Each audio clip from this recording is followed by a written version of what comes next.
And hey, we're back. Hope you enjoyed that last session. That was a really riveting conversation with a lot of insights. This last one, I think, is going to be just as good.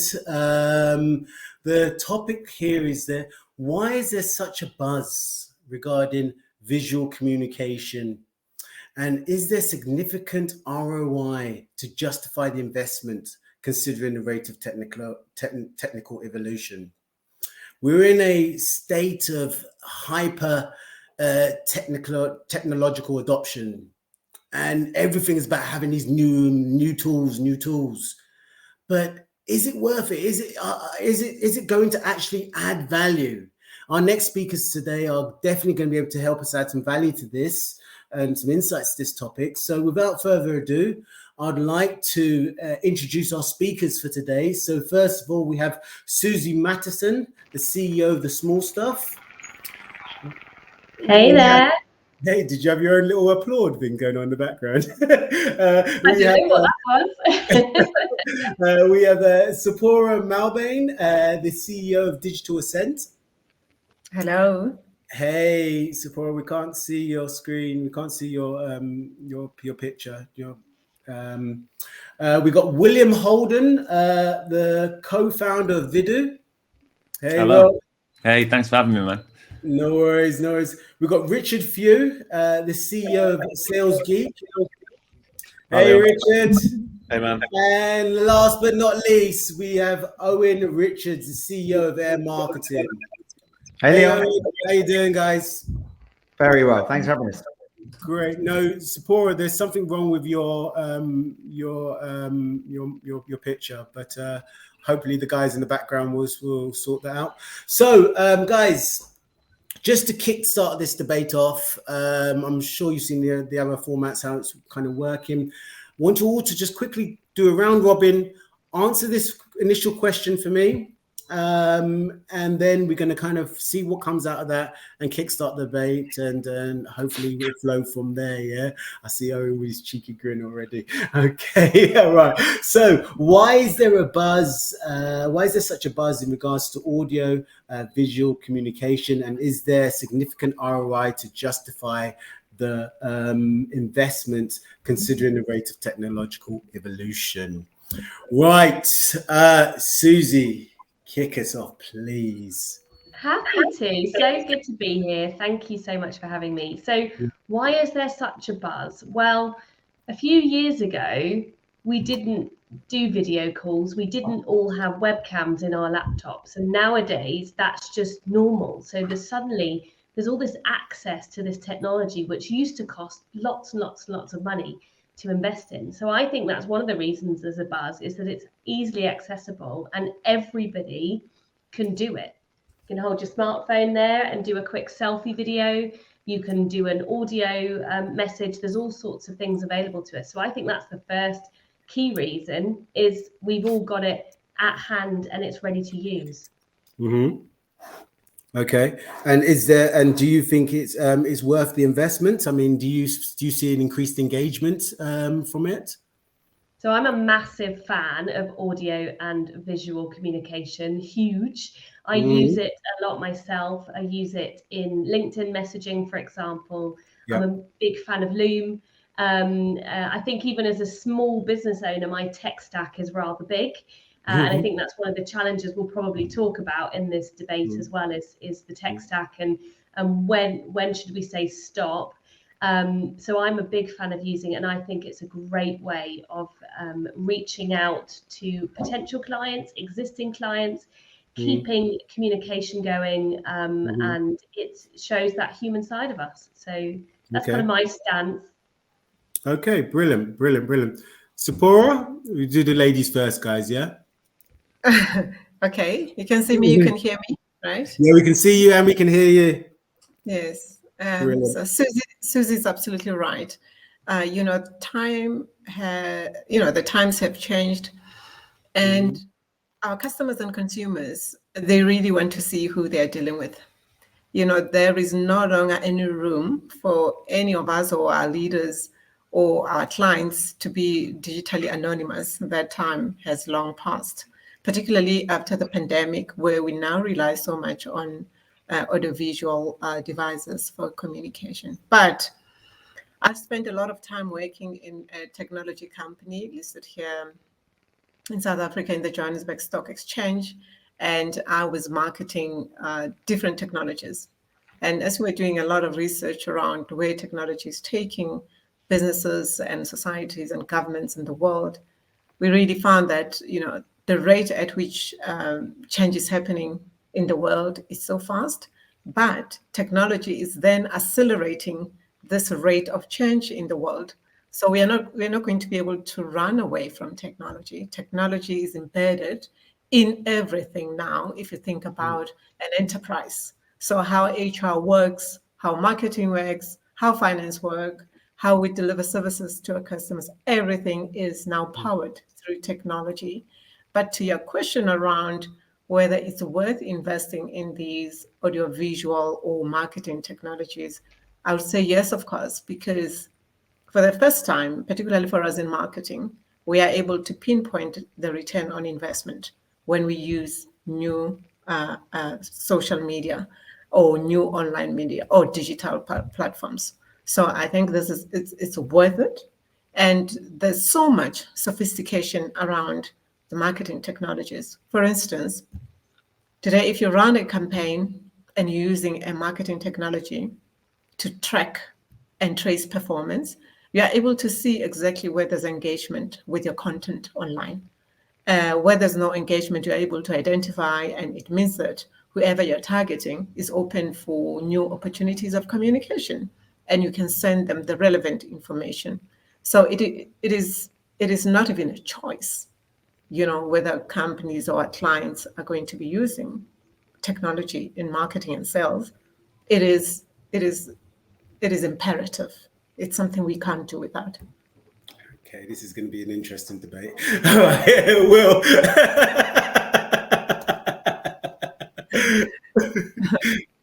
So I think there is such a massive buzz, almost kind of similar to what Susie said. There have only really been a few channels to outreach through to prospects and customers before now, right? Email, phone, LinkedIn was a big one. Of course, going in person, right? But there are a handful of ways to get in front of a prospect, to let them know who you are, to engage with them, to talk to them.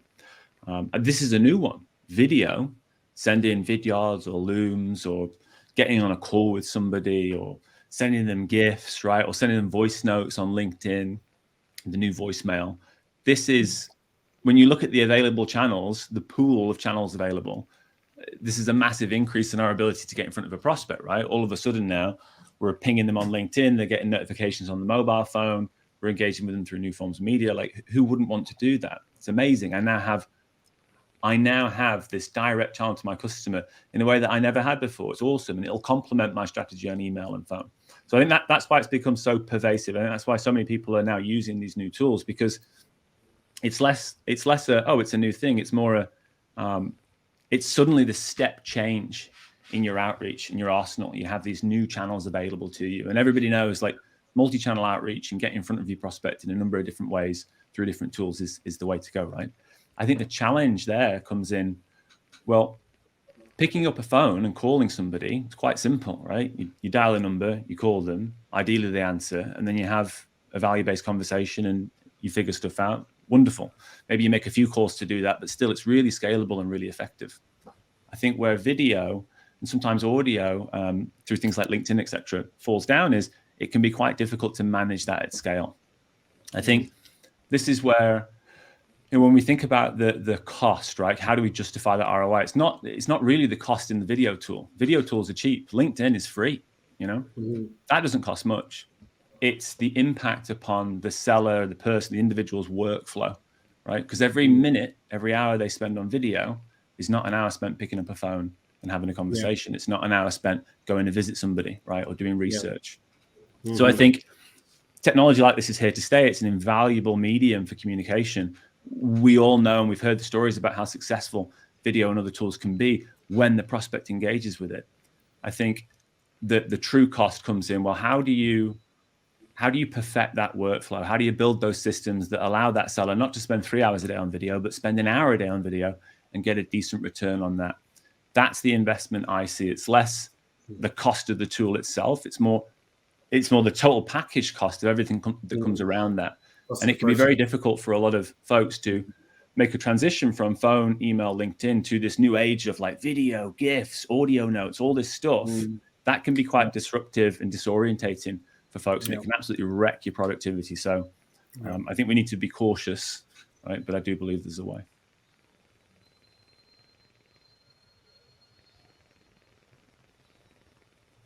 Sorry, Richard. Sorry, I just had to sneeze. I just need to sneeze. That's okay.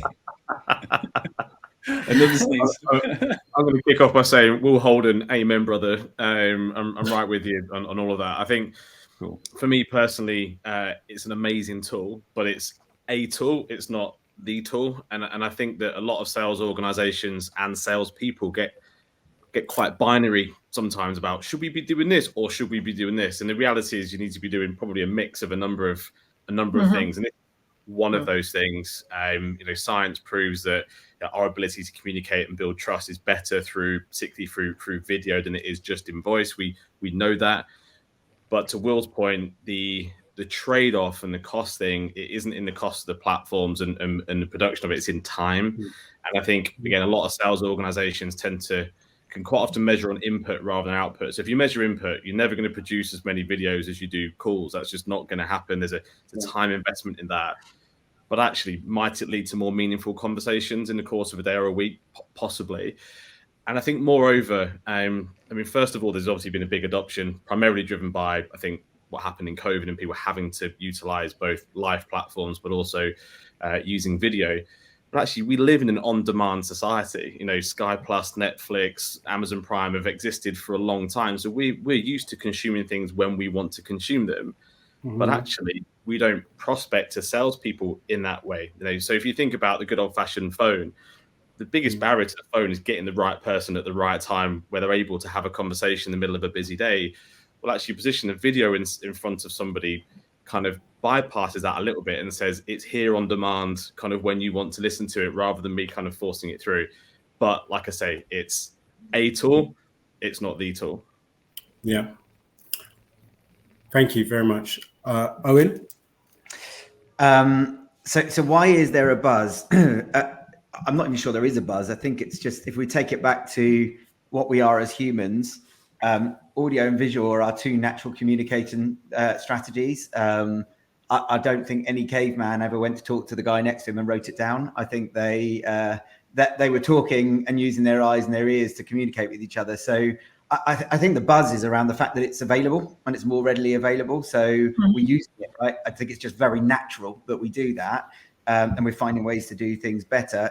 We used to have fax. Nobody uses fax anymore. Why? Because it's crap. And I think that that's just the reality of us as humans. I think also if you look at sales and marketing, pretty much all average salespeople hide behind written communication. So what a great opportunity to differentiate yourself. So those that are doing it and doing it well are finding that they're getting good results because they're in the small percentage that are prepared to pick up the phone and have conversations and handle rejection, because they're prepared to put themselves out there, to use voice notes and to feel uncomfortable doing that, because it is uncomfortable the first time you do anything like that, or to be creative and go and use Will's software to come up with a GIF idea that somebody could go, well, that's a bit silly, but actually you're putting yourself out there and you're doing something different and you get a response as a result. And I think that fortune favors the brave, doesn't it? So I think I'm not convinced that times have changed in terms of the way we receive communication. I just think that the technology has changed, and we're able to receive it in the way that we want to naturally as humans. I don't want somebody to write me a 10-paragraph email for me to read. Communicate it with me verbally and I'll listen to you, because you'll add tone and intonation and all the things that make it interesting, exciting, and also more accurate, because I can read your tone, but I can't in writing. And that's why you get to a website and the first thing you see on a good website now is something that moves, something that's visual, not a whole heap of, I remember 10, 15 years ago, it was copy. It was loads of copy. And most websites I go to and I would read and I had no idea what they actually do from reading that copy, because there were too many long words and too many ambiguities. So I don't think that anything has changed in terms of us as humans. we've always wanted to receive and engage in communication in audio and visual ways, and that's how we're most effective. It's just that the technology is allowing us to do that in our day-to-day. And I think to make my final point about, is there ROI? Like everything, if you do it well, yes. If you do it poorly, no. Yeah. I mean, I think from my perspective, I mean, when I saw an email, if someone sends me an email, regardless, as soon as I opened it, my eyes naturally start scanning it. It's a natural reaction. I cannot help it. As soon as I've opened it, I start scanning it. With the video, I've seen a lot of people send me video. And, I sent you a personal video. All right, cool. I didn't even play it. Move on. And there's still the amount of emails, things I got tagged. Yeah, I'm going to watch it. Never happens. Yeah. So for me, get to the point. Sell to me. If you want to talk to me, you want to sell to me. But you sending me a nice video, because I think what happened and really messed it up was that people just rushing to get a very long message into a very short space of time, because the video has to be 2 minutes long. It can't be more than 2 minutes long, but they got a 10-minute message to say. So they cram it into 2 minutes. And they're like, okay, mate, well, I'm not interested. But I mean, I think the purpose is to get the person on the phone, right? Or to have a conversation. I think Leon McCowan said here, to do a sale, you have to have a conversation. I can't stand these people who we just keep going voice notes back and forth. It bores me. There's no relationship, there's no trust there. You can't build. Let's have a meeting. If I sent you a response, I want to have a meeting. I mean, what are we thinking about that? I mean, does it replace the relationship? No, I don't believe so. No. But I'm not, perhaps we'd all agree on this, but sales it's multifaceted, right? There are several stages to a sale, and an important component of that is the business development aspect of it. It's the bit you do up front to start that conversation. I don't think there's any denying that selling comes through two-way dialogue, and when a sale is made, right, you're helping somebody solve problems. You can only really uncover that through dialogue, unless you have a self-serve product or you're just exceptional at written communication and your prospect is willing to engage in that way. But most teams, okay, they'll have sellers that sell, the account executives that manage meetings, close deals, negotiate, all the rest of it. But either those same AEs or another function, SDRs or BDRs, or maybe they're an extension of the marketing team, they will help book those meetings, right? They'll qualify them, they'll make sure there's interest, there's somewhat of a fit there, that it's a good use of everyone's time to be on a call together. And that, I believe, is key, right? It's this idea of sales just being about selling. It's a wonderful idea. I would love that. I would love if everything I did all day long was just closing deals and speaking with the Leons of the world, and just qualifying and figuring out how you work and just sell. Everyone's winning. It's amazing, right? But the reality is most of us need some business development function. We need to drum up that demand. We need to qualify it, pre-position it, and then we get into the sale of things, right? Otherwise, you might end up spinning your wheels, selling to the wrong type of person that doesn't really have a need, that doesn't really want to work with you in that way. You might miss out. I'm going to come back to that point, but sorry, Zipporah first and then go on, Richard. Go on. Oh, okay. So I'm also responding to Leon McCowan around video and voice notes and GIFs, not them just being marketing. They are marketing. So I know that I'm amongst the sales community here, except maybe for Owen, who I think is marketing. But there's quite a lot of work that marketing does for sales to actually have a better lending opportunity with a prospect, or renew a contract with an existing customer. So yes, marketing is necessary, and we're spending a lot of money, a lot of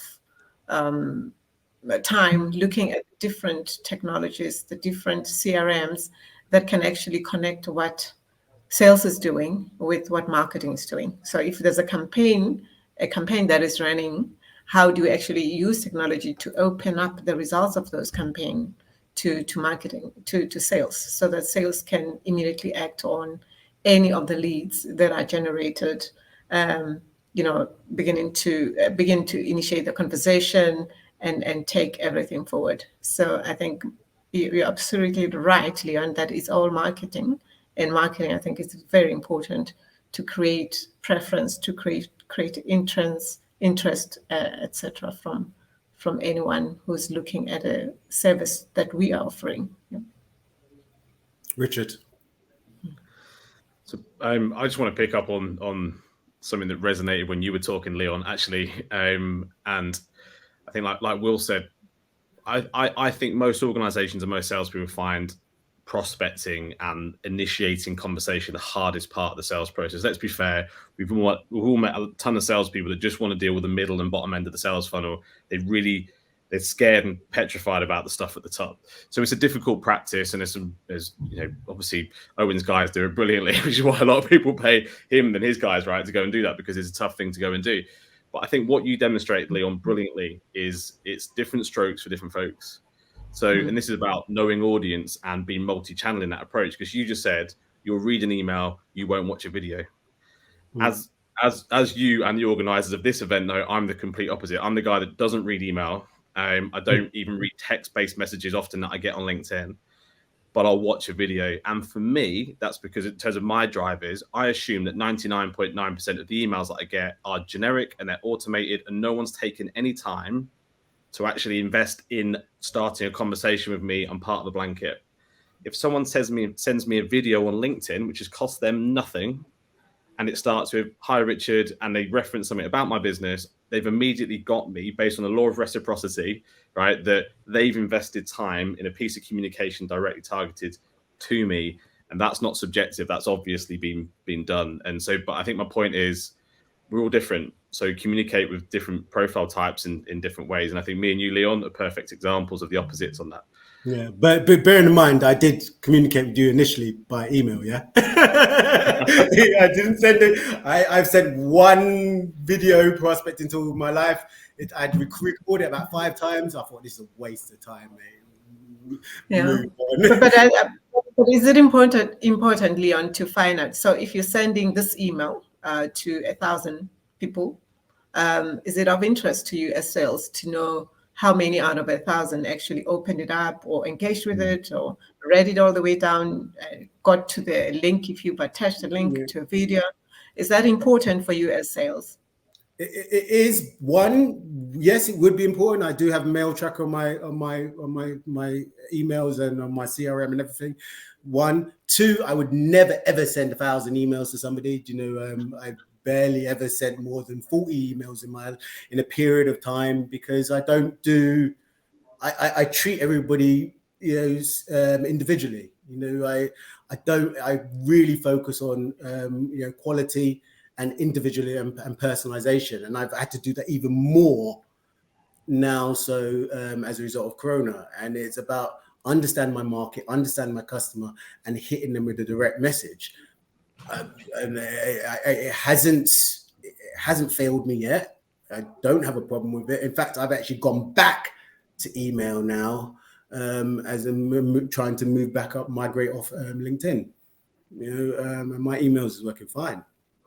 I'm getting a 50% hit rate.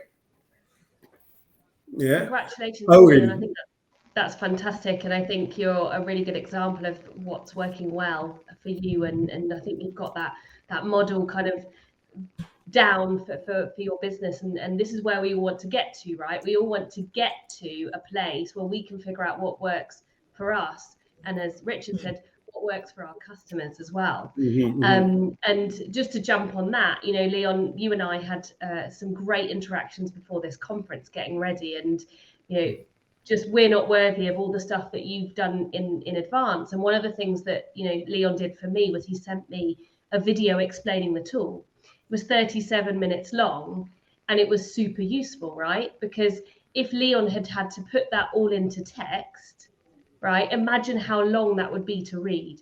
So he put it into a video, and I could consume that in the way I wanted to. If he was saying something that wasn't relevant, just scoot on a little bit to see the image of what I want to look at and learn about.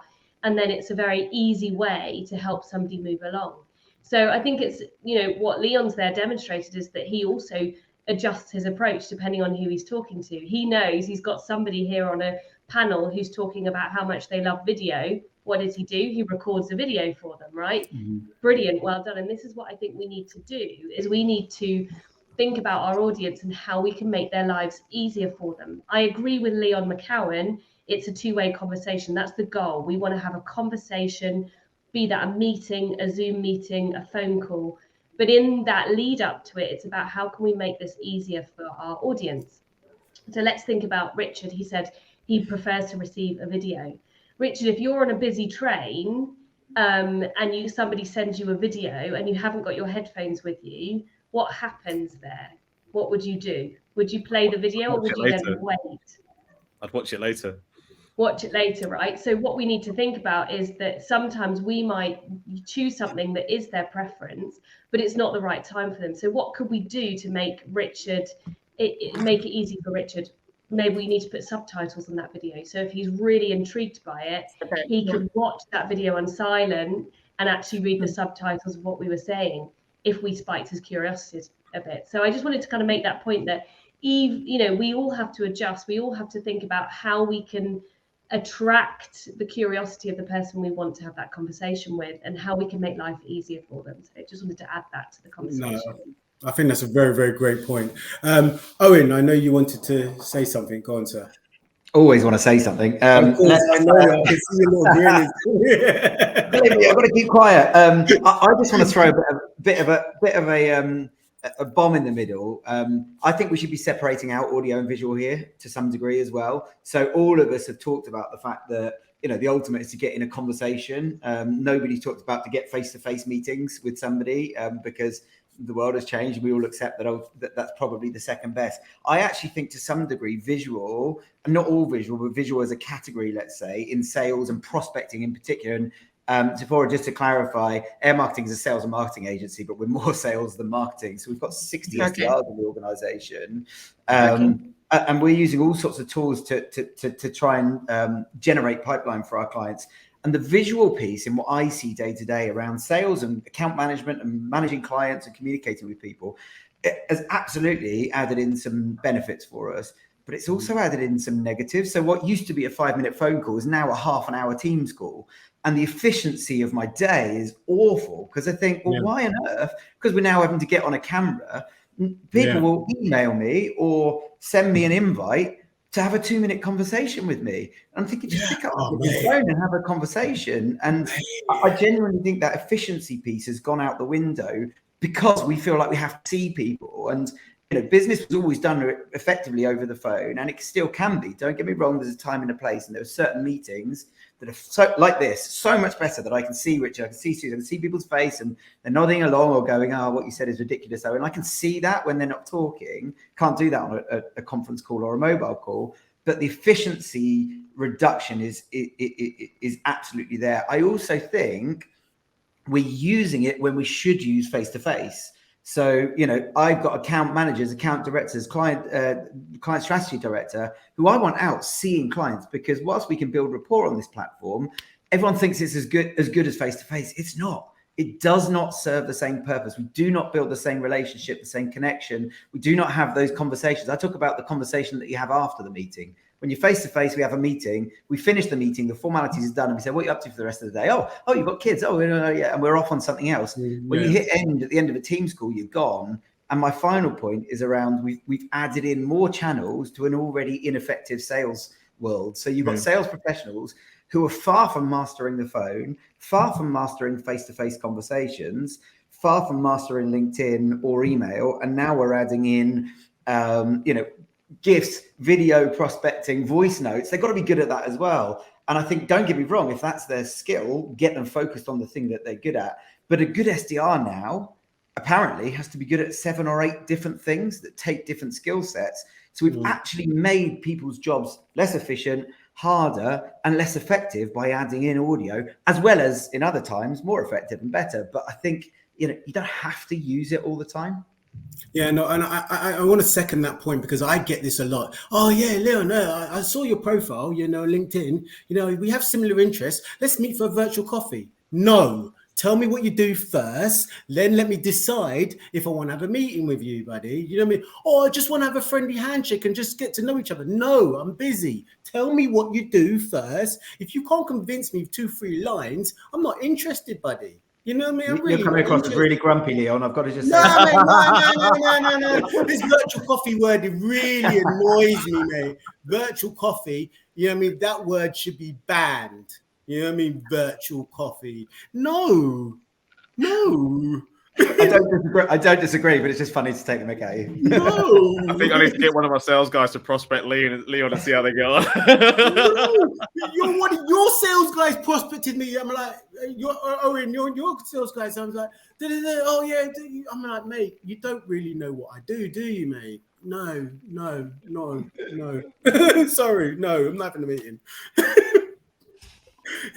Pitch it properly. Sell yourself. Present your company, and then let me know if I want to have a meeting. Then I decide. Then for me, we have a video call to build trust, to get understanding. After that, mate, we know no more. No one need to see each other anymore. We don't need to do it every single time. Yeah, what's up, mate? You know what I mean? We know what each other looks like. Seriously. So, I mean, I think for me, I understand, I respect that there's different channels and different ways people communicate, and you have to engage with the people how they prefer to be engaged with. Do you guys switch up your communication for the depending on the prospect you're talking to, or do you just have one process that fits all? Can I make a point? Yeah, please.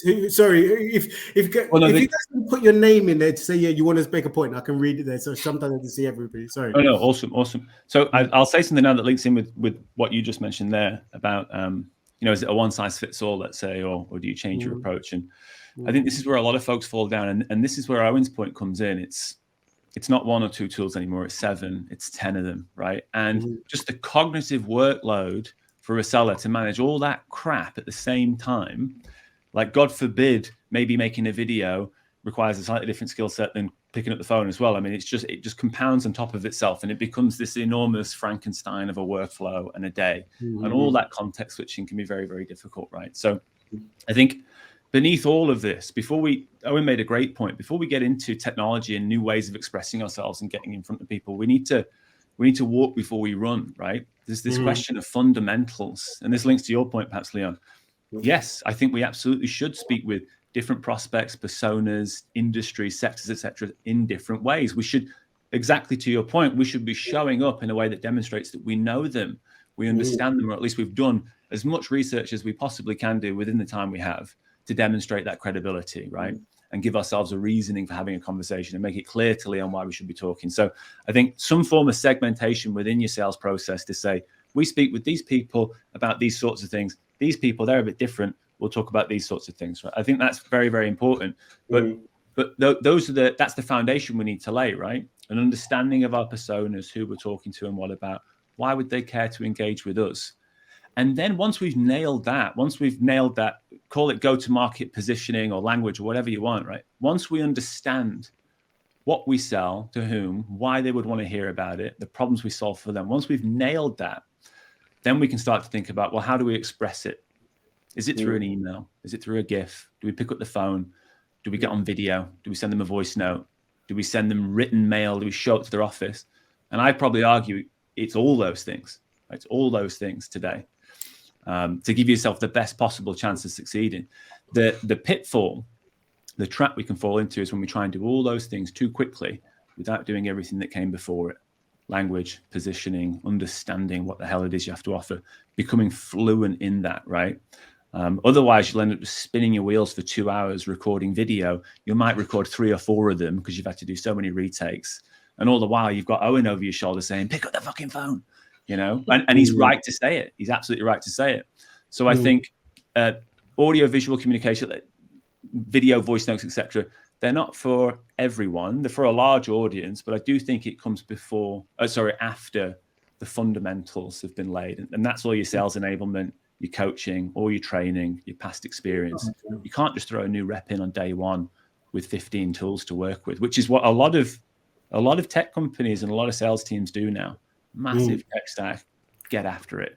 Go Go on, Susie, and then Richard. Well, I think that's such an important point that you talked about, the language and understanding what it is that we value. And I worked with companies like Owen's before, and I know that the first thing, and Owen, correct me if I'm wrong, that you do when you take on a new client and you're about to do all of that outreach is before you do any outreach, you understand the language, you understand what is it that we're actually offering here, how can we understand the world of that customer more, so that we as a company, we as a team can decide what strategy is going to work best for these types of people. Because we can't tar everybody with the same brush. No two people are the same, but you can start to make assumptions in industries. You know, if you're speaking to financial people, for example, you might want to change your messaging and do something a different way than if you're speaking to people in the event organization space. And that's something that goes on at the beginning, before even the first phone call's made. I'm assuming there, Owen, but you're nodding, so I'm assuming I've got your process. Yes, spot on. Got to understand it. Yeah. All right, brilliant. So Richard, then Owen, and I want to address Zipporah. I want to address your comment that you made just here. Go on. Yeah, I just want to go old school a little bit and just balance up some of the things I've been saying, because I think for me, video and AV is great at the front end of the process. And to Owen's point, I know we're giving salespeople more things to learn, but I actually think there's a skill there needed for the current generation, certainly next generation of people that are certainly at the top end of the sales funnel. However, I've also seen a lot of people hide behind the banner of efficiency in not getting in face time, either for account management, high deal value, but where it's appropriate to have been meeting people, where we were meeting people in 2019, either for account management, high deal value projects, whatever the things are. We've now got, I feel, a generation in some organizations, very lazy people who've got used to, well, not even traveling to the office, let alone not traveling out to customers to get that face time. And to Owen's point earlier, it's not the same, right? Going through the process, managing accounts, doing that stuff on these platforms and on Zoom and on Teams, it's not the same, right? So 2 or 3 core things. There's none of the small talk that Owen mentioned, right? There's no touch either. The value of shaking someone's hand and human touch and that little dose of oxytocin is massively important. There's no eye contact. We're all looking at each other or ourselves. We're not looking at the camera, right? So we're not making eye contact with each other. And then furthermore, it's diluted slightly. So my body language, even my tone of voice, is being diluted on this platform because of field of camera and audio, etc. So for me, big fan at the front end of the process, but I think some people need to stop hiding behind it at the middle to latter end of the process where it's not appropriate. Okay. Yeah, no, I think that's really great points there. Go on, Owen, and then I just want to address Zipporah's point because I think it's very interesting. Well, actually, that was what I wanted to do as well. So okay, go on. Go on. Let's do this. So Zipporah said about your experience as a consumer is that that salespeople over the phone don't spend much time asking questions and trying to understand what I need. And I think I totally agree. I think that this is something that people are missing in the audio side of things, to understand that. And I talk about the fact that when you're making a cold call or a sales call, you need to start with the mindset that your objective is not to book a meeting or get a sale, but is to learn something, get to know the prospect. Right. I talk about finding a fit. Like if you start with the mindset that my job is to find a fit between what I have to offer and what that prospect is going through day to day, whether that be they need to grow, they want an opportunity to grow, or they've got pain points or problems that they need to solve. If I can't find that those two things fit, there's no point in me booking a meeting or trying to sell something. Because it will never work, B, it's a waste of time, could even be a waste of my time. So what I like to train our sales guys to do is flip your mindset. Your mindset is not to book meetings more often than it is to book meetings. Your mindset is achieve your first goal. Your first goal is to learn something and work out, is there a fit? Now I can turn into becoming a salesperson. I believe there's a fit between your current situation and what I can do to help. Now I can turn into a salesperson rather than being in curiosity mode. And I think that is something that not enough organizations identify. Where I just had a cold call this morning and the guys, I've told him we don't do this, but he's not listening to me. He's carrying on selling to me. Now, if I say yes to a meeting, he's literally going to waste an hour of his life. And I've already told him that I'm not the right kind of organization for what he has to offer. But yet he's still trying to sell to me. And I think this is So that's point one. This is absolutely a fundamental flaw and failure in a lot of organizations, sales training, sales enablement, and sales process. My second point is, that salespeople don't spend much time asking questions over the phone. I tell you right now, they definitely don't over video or GIFs. Over video, yeah. It's one way. And that one advantage they have on the phone is that it's two-way. If they can do it well, they've got that opportunity for it to be two-way, just like in face-to-face.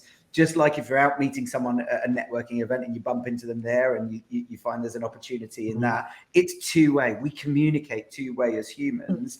And the issue there isn't the channel or the phone, it's the person and the way that they're doing it. Because I want to hear, Susie, I want to hear your example in a minute, but for me, I just want to say, I have never, ever, ever received a video call which is a conversation or trying to find out anything or trying to add any value. It's a sales tool. Everybody start, hi, we're this and this is what we do, and they're showing me cars and they're showing me demos and they're talking about me. Yeah, it's all about me. It's the first message I'm receiving. It's the first prospect. Usually the first engagement they're contacting me with, this is what we do. And this is who we are, and this is what we help. These are customers, and this is how we can help you. But how do you know that's my issues? And that's why I start ignoring them, because for me, might as well just be a dumbass salesperson just calling me up and just, just trying to sell me something. Really, no.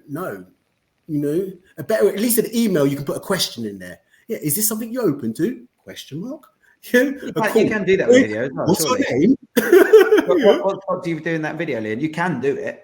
But it's the same as video and email and any of those things, is that it's not current, it's not present, it's not now. So the issue isn't that you can't ask a question in video. People don't, because they know they're not going to get a response back, maybe. But the issue isn't video, but in that scenario, it's just the fact that it's not live.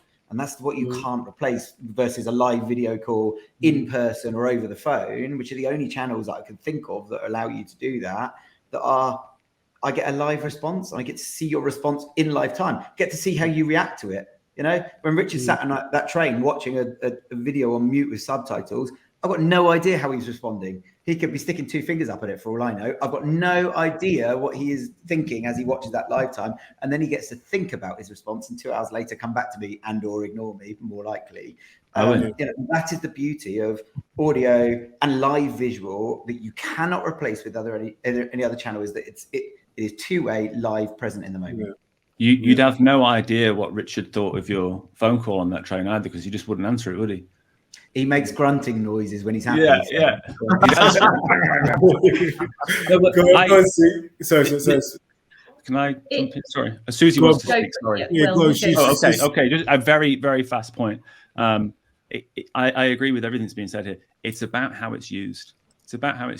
And look, if every phone call you made was a connect, right, and was a conversation, like, holy shit, that's all we should do. That's all anyone should do. That's the ultimate goal, is to have that exchange of information two-way, right? But so much of selling today is not connecting with people every time we pick up that phone, right? It's pre-work, it's research, it's catching them at the right time, it's planting seeds, it's interacting with them on social, it's educating them through other channels, it's working in partnership with Zipporah and the marketing teams, right? It's building this environment, right, that becomes all of a sudden a pull, right? We're creating the conditions, the environment within which somebody goes, actually, do you know what? I am open to that call, or I am open to that conversation. So I think I'm agreeing with everything Owen said, and I'm also adding, I don't think there's any way that we could not send emails and not be on LinkedIn and not try video in manageable ways, right? In way we build systems around it to make it work. But I think if you don't do that, how much money or opportunity are you leaving on the table by not creating that environment, by not trying to do everything you can to increase the likelihood of a conversion when you do get the opportunity to interface directly, right? And again, that's the trap. People spend too much time on what I just spoke about. Videos, they hide behind it. And then they don't do this thing that Owen's talking about, which is like, get the job done, have the conversation. There's this balance, and I don't think many people find that very well. Yeah. You're the only person I've ever sent a gift to, you know that, Will, and you're going to stay that way. I'm the only person. I'm privileged, yeah, and I'm not offended. You'll never do it. It's just again. To get you on the phone. It was just to get. Yeah, and you got me. You got me. Susie, you're You know, good. you're Please right. explain your. Yeah, Susie, let's jump on that hide behind it thing. So I think, Will, what you just said about people hiding behind it, and also to your point, Owen, it takes me back to years and years ago when I was still living in the UK and I was dating, and I was fed up of dating. This has a sales point, don't worry. And I got so fed up of text messages and Facebook messages and emails, because that was what the dating world was starting to look like, that I did an experiment. And for a whole year, I only dated old school, like my grandma would have done, right? So the rule was there was no email, there was no mobile phone number. You got given my landline phone number if you wanted to date me, and you got my home address if you wanted to write me a letter. So there was no technology at all. And what I learned, it was awful, right? It didn't work at all, right? I didn't find the man of my dreams in that year, right? So there's no happy ever after story. But what I did learn from that was that by having a phone call with somebody, you are forced into a conversation, you're forced to give your opinion. So this guy who I wasn't too sure about rang me up and said on a Wednesday and said, hey, are you free on Saturday? And I had to come up with either an excuse or an answer on the spot. And he could gauge straight away if I was interested. Nowadays, I couldn't do I've read the email, I've read the text message or the WhatsApp. I'll have a think about that. And maybe on Friday, if I haven't got a better offer, I'll say yes. I had to give him a response then. And I decided to commit to the Saturday date, understanding that maybe something better might come along and I'm going to miss out on it. But just the point about that two-way conversation, going to Owen's point about making a phone call, you can gauge that reaction. And Leon, to your point, you said, I get all these emails. It's like, no, I'm not interested. Now, if that was a phone conversation, that person has an opportunity to respond to you. They might not get it right. They might not deal with your objection, but they might. And that's the thing about the two-way conversation or the two-way communication versus one-way conversation that I just wanted to jump on based on what Will and what Owen were just saying. I do like sales calls. I think I can sell, definitely, Brilliant. So when people call you up, you get it. I just lost signal. I'm so sorry. I didn't hear what you said. I think it was Leon. So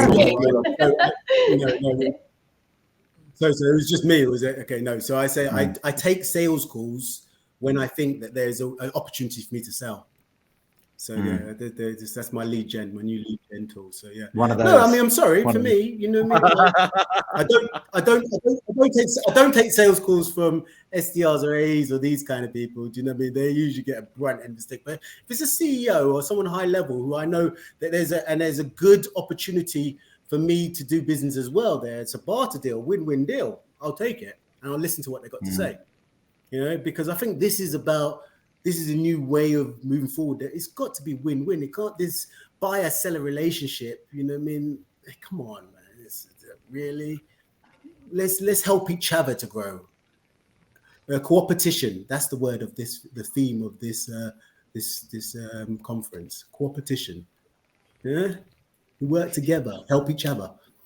Yeah. So. Right. Right. So okay. Right. We've only got about 10 minutes left. Let's sum this up. Let's round this up and summarize this. I want to give our audience something to take away. So, what are our opinions? I think we're all really kind of saying the same thing, that audio and video communication has a place. It is a technology. It is one of many tools. In terms of investment, we're talking about a time investment in terms of the whole complete ROI. But is there anything else that you would give in terms of your advice to if someone was coming to you, a consultancy, hey, what should I do? How should I engage? What would your advice be? Let's go around. Who wants to go first? Go on, Owen. Yeah. My advice would be to spend a little bit of time on insights on trying to understand your market and those customers and what the prevailing challenges are. They will not be the same, but it's useful to just have like 2-3 top challenges that market is facing. And when you engage with them, frame your solutions or services or products to be relevant to what you know. And that takes money, that takes a little bit of research. Mm-hmm. Yeah, so understanding your customer, understanding your ICP. Yeah. And yeah. Go on. Go? Yeah, go on, Owen, please. Go on. Love it. Okay, I'm gonna say 3 things and try my best not to offend anybody. No, I love this guy. He's so funny. I think the first point for me, these are all really nice, it's fine. But the first point for me is it is, and it's something that I preach into salespeople week in, week out, is that whatever you're doing, you have to differentiate yourself.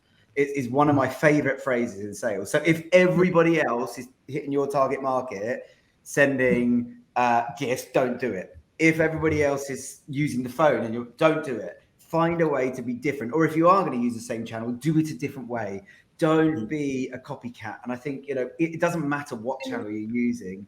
You've got to do it well. You've got to differentiate yourselves. And I think, we can talk about the channel of audio, visual, face-to-face. If you do it poorly, it ain't going to work. If you do it well, it's going to be outcome. And I think whatever happens, it's always more important. People always ask me about what should my sequence be. I said, it doesn't matter. If the content's rubbish in the first place, it's going to get nowhere. It doesn't matter what order you do it in. It's about if you focus on getting the content, the messaging right. So differentiate yourself would be my first point. My second point is the same as Zipporah's there to some degree, which is that don't use instinct to tell you what's working. Be prepared to be agile and move your approach. So try something. If the data tells you it's working, keep doing it. If the data tells you it's not working, try something else.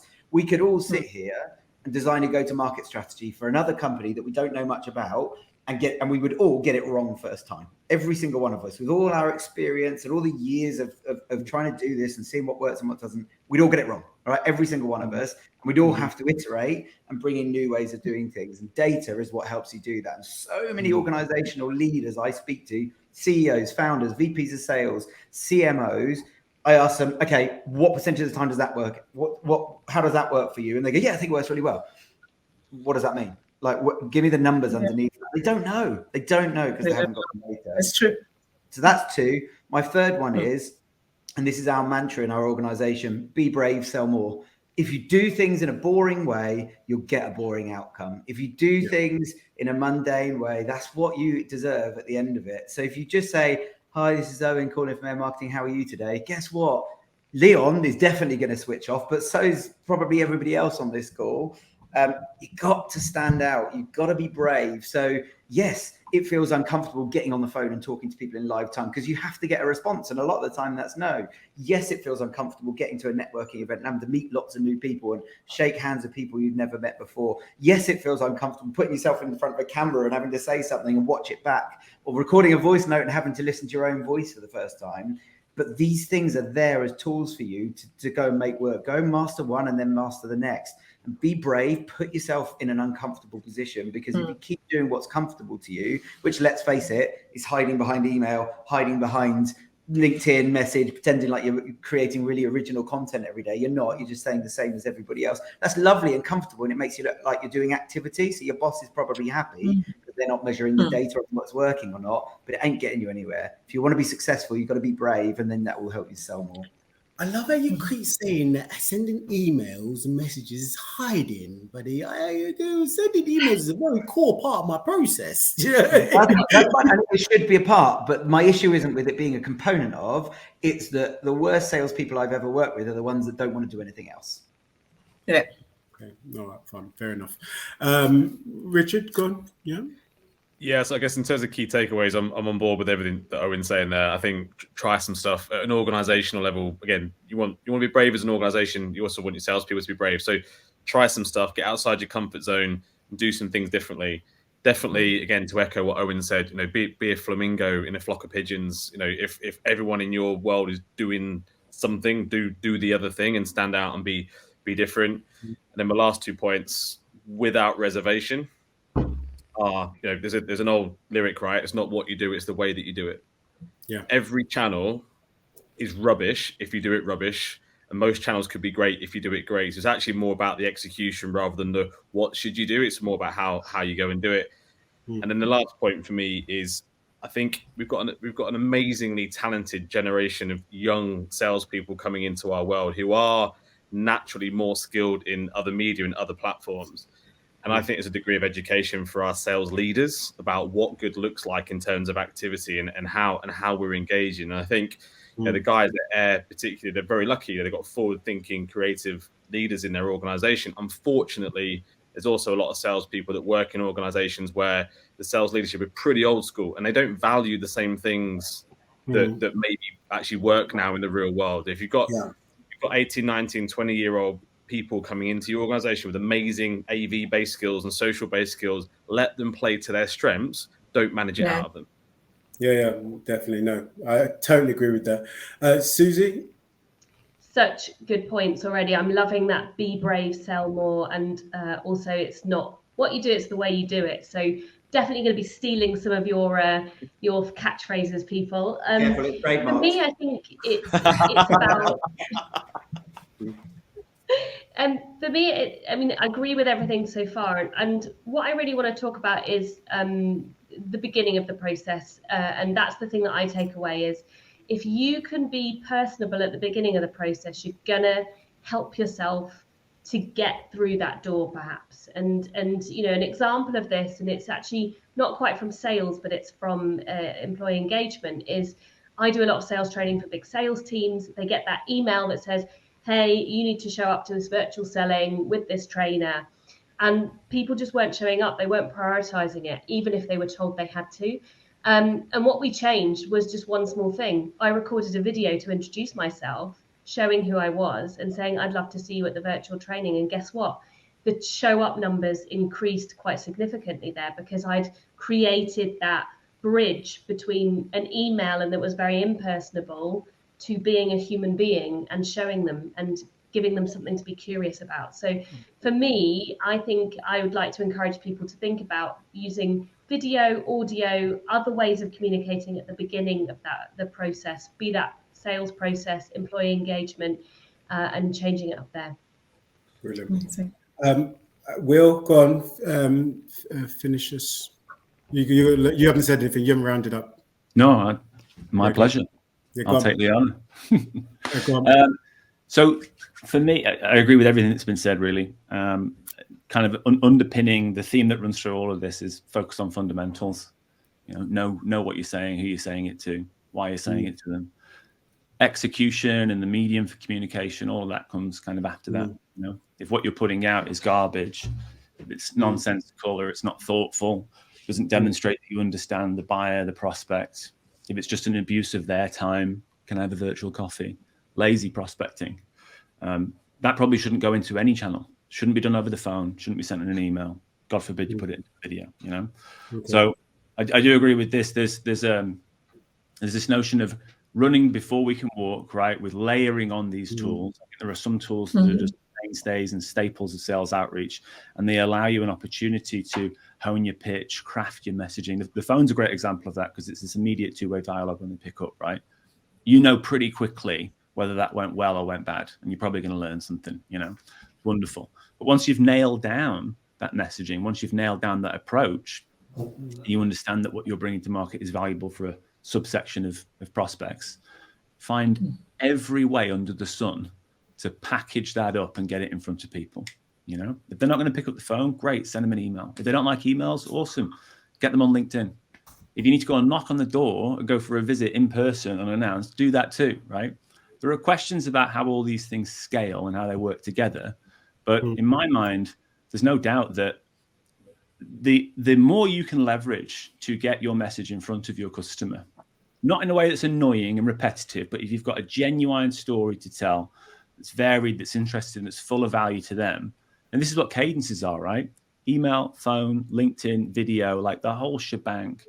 Put it all together. Like you should do that. You should leverage every opportunity you have to create that environment within which at some point, hopefully they say, actually, I am receptive to a conversation, or I do have that need or pain, bang, great, start to talk.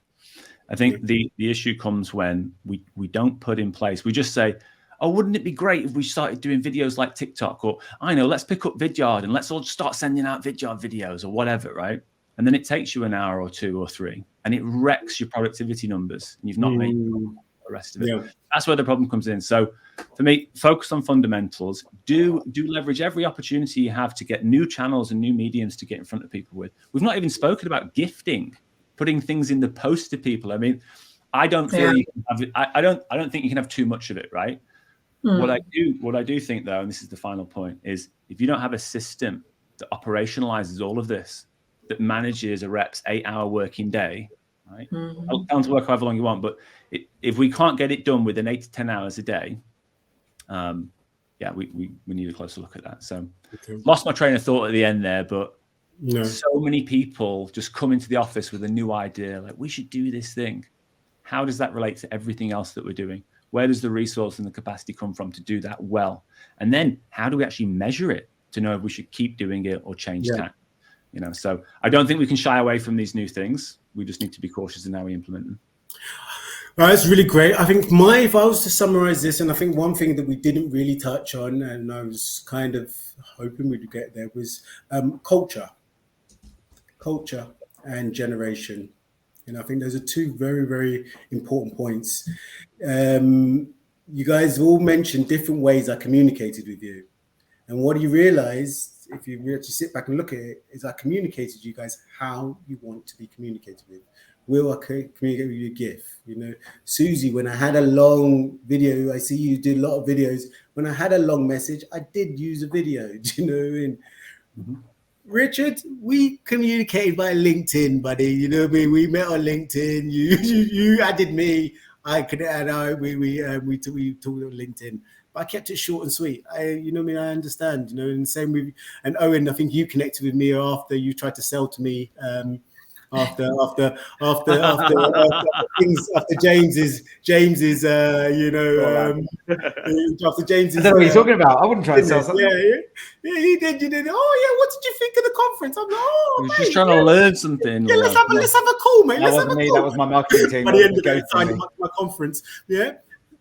So, you know, I think for me, you know, I communicate with people how they want to be communicated. And I think you got to take the right technology to the right person at the right time, and the right method. And then, do everything else you're saying. Be different, differentiate yourself, be genuine, do your research, do all that kind of stuff. But I think if you try to, I'm just thinking about my boomers. Boomers are my main customers. If I was to try and take a video message to a boomer, would they really resonate with it? I'm just thinking, would they? No, I mean, these video calls, this is for the Gen Z and the Gen X, the Gen X and Gen Z, or Gen Y and Gen Z, or whatever they are. You know what I mean? The young guys, it's their technology. Yeah? You won't know until you try it. You won't know until you try it, and you measure it, and then you challenge those assumptions with some data. And do you know what?